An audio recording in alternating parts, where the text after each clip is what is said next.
In this series of lessons, Paul is explaining the operation of GPS satellites and GPS receivers, specifically the ultimate GPS module from Adafruit. In Lesson 4, Paul explained that although it may look like floating point, the latitude and longitude data retrieved from the GPS module is not expressed in decimal degrees. 4347.3409 is a latitude example. The first two digits of this number are decimal degrees of latitude. The remaining digits, 47.3409, are the decimal minutes of latitude. Those decimal minutes must be converted to decimal degrees by dividing by 60. The actual latitude then is the sum of the two parts, 43 plus 47.3409 divided by 60, or 43.7890 degrees. Also, users in the southern hemisphere will need to negate their latitude value, and users in the western hemisphere will need to negate their longitude value. Our homework in Lesson 4 was to extract our current latitude and longitude data from the GPS, along with the number of satellites being used to calculate our position. We were expected to print lat, lon, and number of satellites and display our location on the globe. I did have some trouble with empty data fields causing program crashes if I tried to decode the GPS data before I actually had a good fix. I decided to experiment with the module's fix pin to see if I could determine if I had a fix before ever decoding any GPS data. The GPS module has a red LED which blinks rapidly when the module does not have a fix, and more slowly once it acquires a fix. The module's fix pin echoes the state of this LED. My homework captures the fix pin as an interrupt and measures the time between blinks. The code declares that we have a fix when the blinking period extends to 10 seconds or longer. Once we have a fix, we read and decode the GPS data. Let's have a look at the code. As usual, our program starts with imports. We import pin because we're going to be using the pin statement. We import UART because we'll be communicating with the GPS using channel 1 of the Pico W UART. And we import time because we're using time functions. Lines 9, 10, and 11 declare the pins we'll be using. The TX and RX pins are the Pico W UART transmit and receive pins that communicate with the GPS module. The fix pin on the Pico W is connected to the fix output on the GPS module. Next, we declare the objects used in this code. Fix status echoes the fix LED on the GPS module, and the UART1 transmit and receive objects are used to create the GPS object on line 18.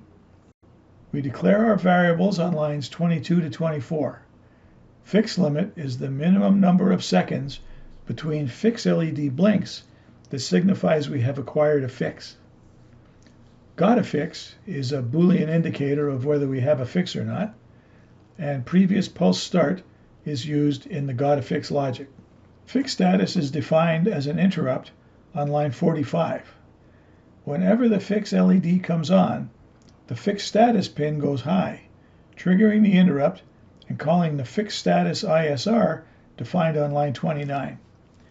If this is the first time the fix LED has come on, we set previous pulse start to the current time.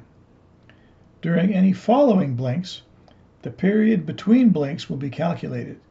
If the period is greater than fix limit, we have acquired a fix.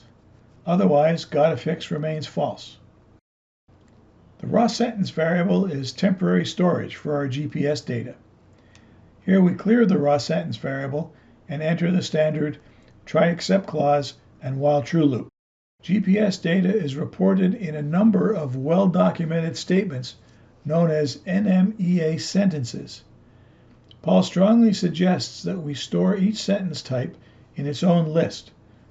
We will only be using the GPGGA sentence in this assignment.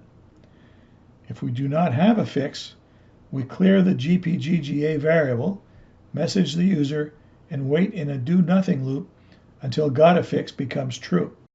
Once we acquire a fix, We update the user on line 55, then enter a loop that reads the UART buffer into a throwaway variable until the buffer is empty. When the buffer is empty, we message the user and the loop continues. At this point, got a fix is true, so on the next pass through the loop, execution will fall to the else clause on line 59 and we will start to collect fresh data. NMEA or NEMA statements have the format shown here. The $ character is always the first character of a NEMA sentence. The $XXXXX field indicates the sentence type. The meaning of each data element depends on the sentence type. The last element of each sentence finishes with the carriage return and new line escape characters. When got a fix is true, we read one character at a time from the UART into the GPS character variable and decode it, stripping off any characters associated with UTF-8 encoding. If GPS character is a $, we start a new raw sentence. If GPS character is a carriage return, it can be discarded. If we receive any other character besides new line, it is concatenated to raw sentence. The new line character indicates that we have received an entire sentence and can copy it to the appropriate list and begin parsing it. Parsing starts on line 70 by copying raw sentence to the appropriate list, splitting the string into a new element at every comma character. For this assignment, we're only interested in GPGGA sentences. Other types are discarded. GPGGA element 2 contains latitude data in the degrees minutes format described earlier. Line 71 calculates latitude in decimal degrees. Lines 72 and 73 negate the latitude as necessary. Lines 74 to 76 manage the longitude data in a similar way. GPGGA element 7 contains the number of satellites currently being used by the GPS.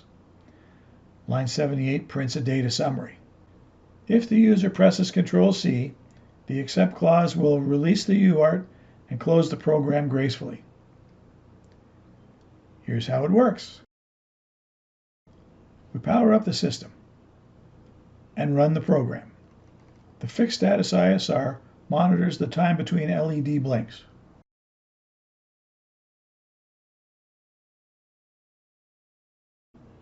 When we have a fix, we clear the UART buffer, read fresh data, and display the results in the shell.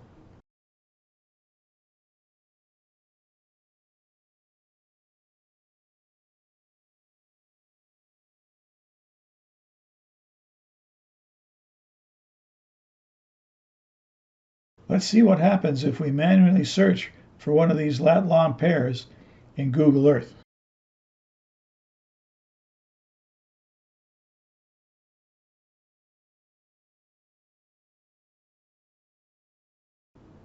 Sure enough, that's the tree in my backyard. Well, that's it for this assignment. Any and all comments are welcome. Don't forget to like or dislike the video before you go. And feel free to subscribe. Don't forget the notification bell. We'll talk to you next time.